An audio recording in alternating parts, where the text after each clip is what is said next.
Hello everyone. This video is part 2 on chapter 8. Refer part 1 before going to this video. In this video, I'm going to discuss with you about velocity, acceleration, deceleration, and graphical representations of uniform and non-uniform motions, and few related numericals. Okay, in last video, I discussed about speed, right? And now we see about velocity. What is speed? Speed is the ratio of distance and time taken, but velocity is the ratio of displacement and time taken, right?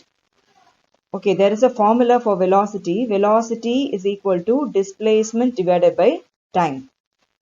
Okay, and it is the speed of body in given direction, whereas speed, it doesn't have direction, right?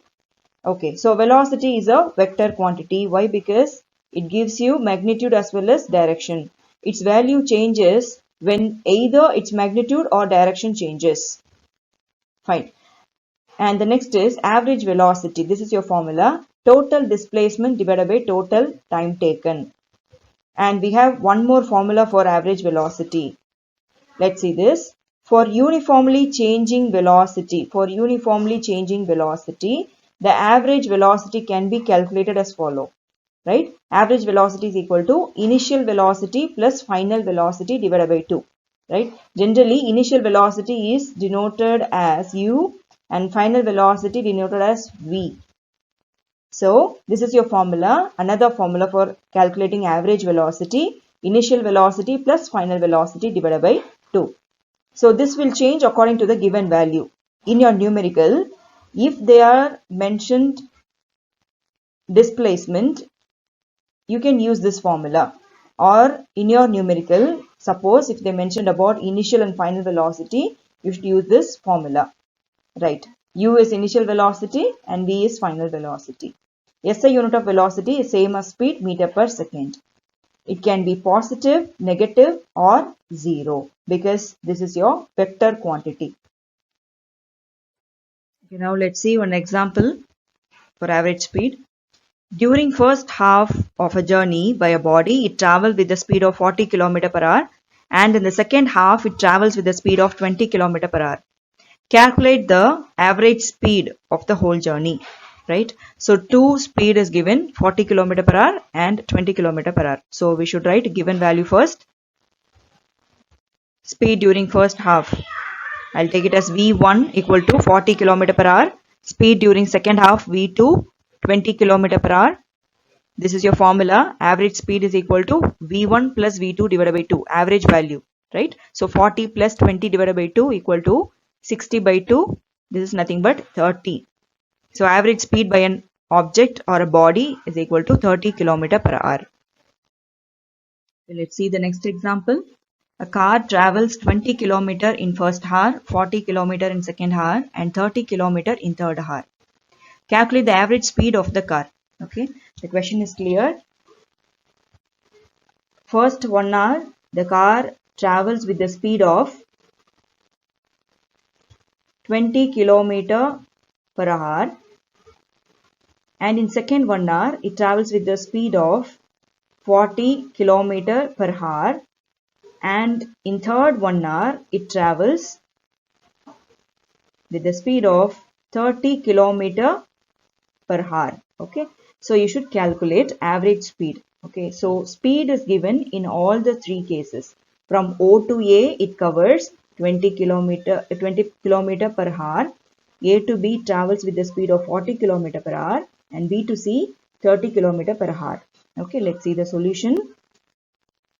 Speed in first 1 hour 20 km per hour, and you should calculate distance first because that is your formula. Average speed equal to total distance covered divided by total time taken. So speed is given in all the three positions. You should calculate distance. Okay. So distance, we have the formula actually. Speed S is equal to, or we'll go according to the textbook. Velocity speed is denoted by V. V is equal to, distance is mentioned as S divided by time taken. Okay, right. So speed is given here, time is given here. So what you should calculate? This distance you should calculate. So you should cross multiply T over here. So V into T is equal to distance, velocity, sorry, speed into time is equal to distance. So distance traveled is equal to 1. Actually, this is time taken and 20 is your speed. So this is equal to 20 kilometer. I think you people clear about this. Speed in second hour, 40 kilometer per hour. So car is traveling now with a speed of 40 kilometer per hour. And now the distance traveled. What is the distance traveled? From point A to point B. And now time taken is 1 hour again. And the speed is 40 kilometer. 40 kilometer per hour. Okay. So the distance is 40 kilometer. 1 into 40 equal to 40 kilometer. This is the distance covered during A to B. And now let's see between the point B to C, right? The speed taken by the car is 30 kilometer per hour. And now the distance is equal to V into T again. So T is given 1 and V is 30. So the distance S is 30 kilometer. And now average speed, total distance traveled divided by total time taken. So 20, first O to A 20, A to B 40, B to C 30. So 20 plus 40 plus 30, 90 divided by 3. 3 actually total time taken. 1 plus 1 plus 1. 3 hours totally. So divided by 3.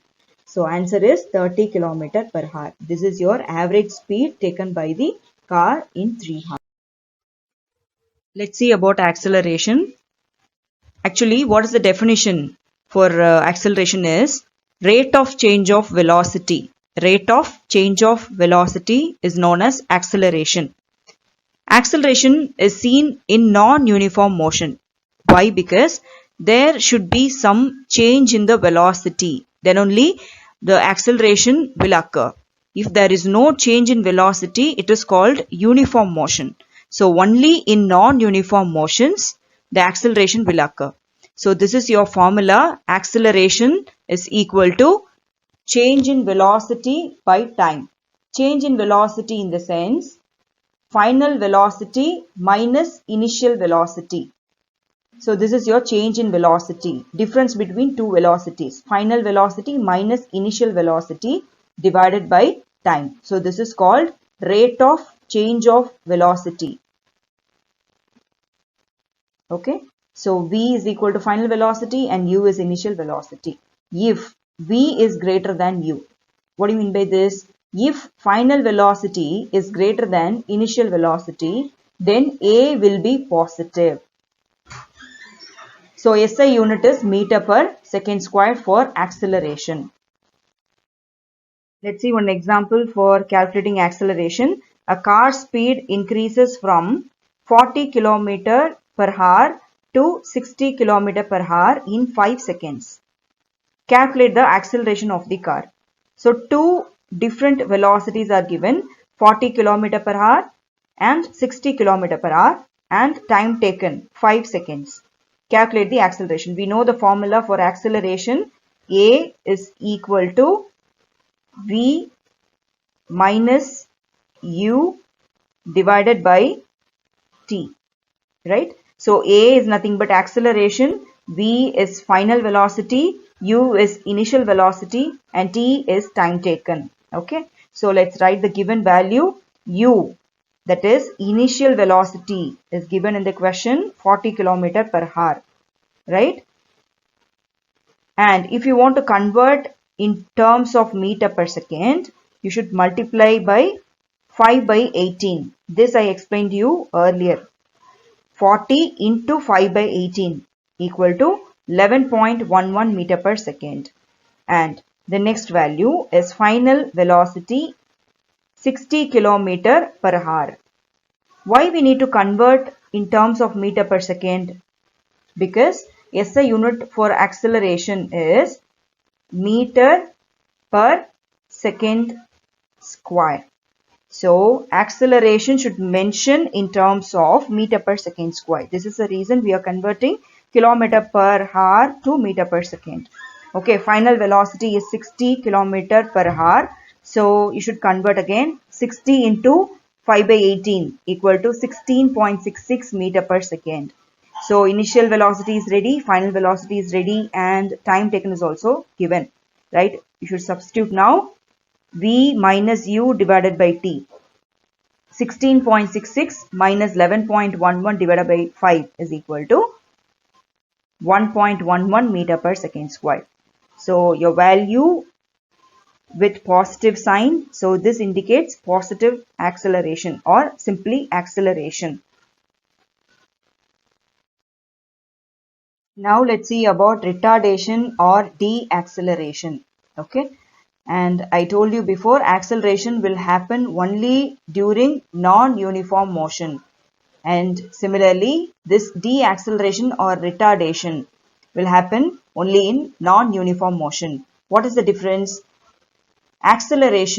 For acceleration, v, that is final velocity, should be greater than initial velocity. V is greater than u.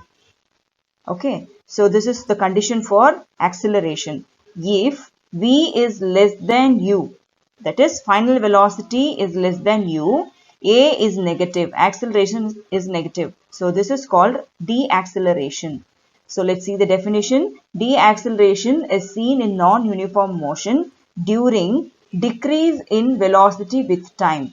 It has same definition as acceleration, rate of change of velocity, but with a negative sign. So change in velocity divided by time, v minus u divided by t, is called acceleration. SI unit is meter per second square. This is your example for retardation, calculating retardation. Let's see.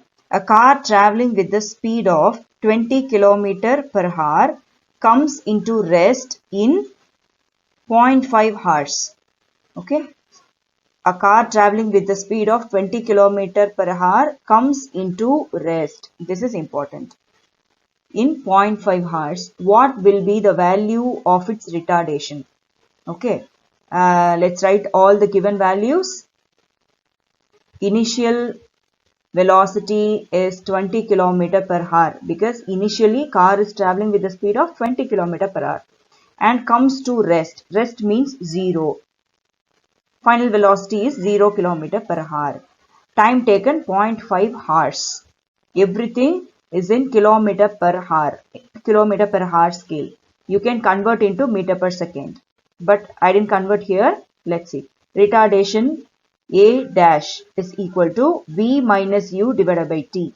Same formula as acceleration. You should substitute all the values here. V is 0 and u is 20 and time taken is 0.5.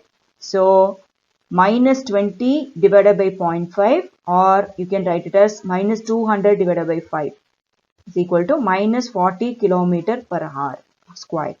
Minus 40 km per hour square. This is the retardation speed.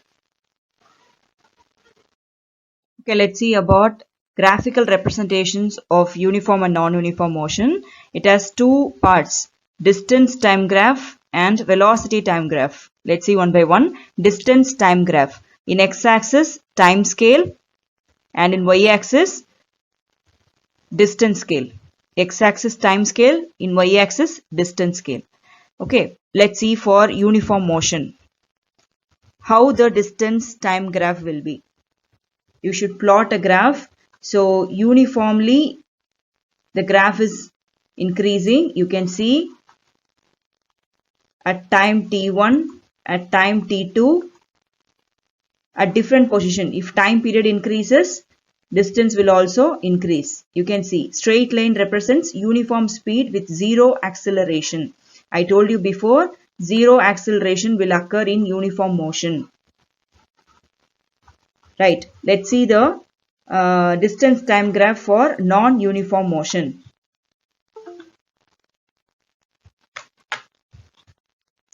Two different slopes I have given. Distance time graph. So this is for acceleration and this is for deceleration. This is for acceleration and this is for deceleration.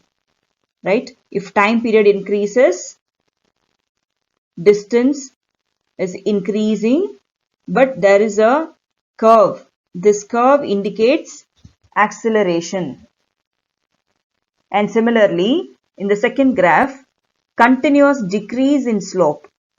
Time period increasing, but the distance is decreasing manner, right? So this indicates deceleration. So this is about distance time graph for non-uniform motion. Okay, and the third is distance time graph for a body at rest. See students, this graphical representation is very important. You may get a question to draw a graphical representation, or you may get a question like to identify which kind of motion. Okay, so listen carefully. Distance time graph for a body at rest. Time period is increasing, but see here, distance is not increasing. Time period increases, but distance is not increasing. It is in the same position. There is no change in the position. S1, S2, right? So the speed is 0. Distance divided by time is called speed. So speed is 0. So this will give you a body at rest position graph. So three different graphs we saw. Distance time graph for uniform motion, distance time graph for non-uniform motions, and distance time graph for body at rest. Let's see about velocity time graph representation. In x-axis, time period, and in y-axis, velocity or speed. Here we have velocity time graph representation. So v is nothing but velocity here. So x-axis time and y-axis velocity. Let's see for uniform motion. As per the definition, acceleration is nothing but rate of change of velocity. Let's see for uniform motion. Okay, as I told you before, acceleration will not occur in uniform motion because there should not be any change between the two velocities.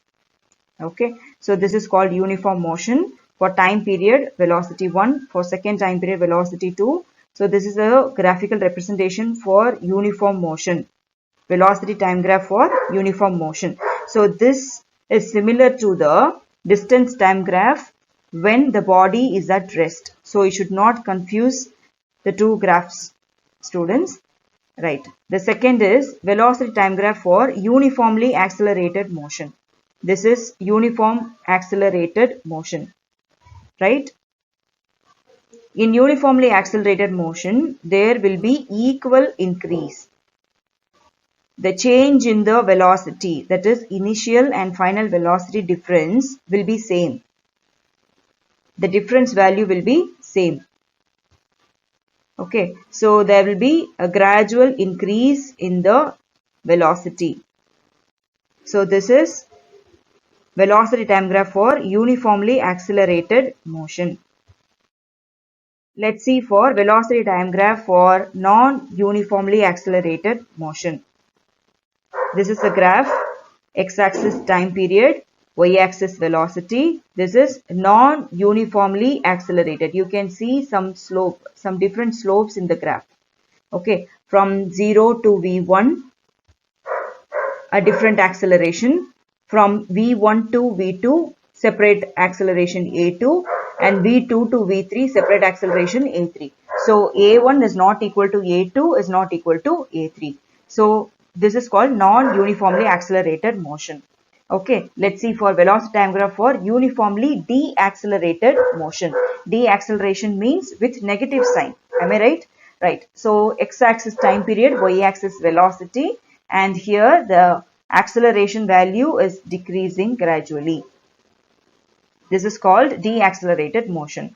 Right. The next graph, fifth graph, velocity time graph for non-uniformly deaccelerated motion. Non-uniformly deacceleration. Deacceleration means it should decrease value. You should have some decreased value. And non-uniform. The gap between the 2 points should not equal. This is called non-uniformly deaccelerated motion. Students, I have covered velocity, acceleration, deacceleration, graphical representation of uniform and non-uniform motion I have covered, and few numericals also I discussed in this video. In next video, I'll cover rest of the topics. Thank you.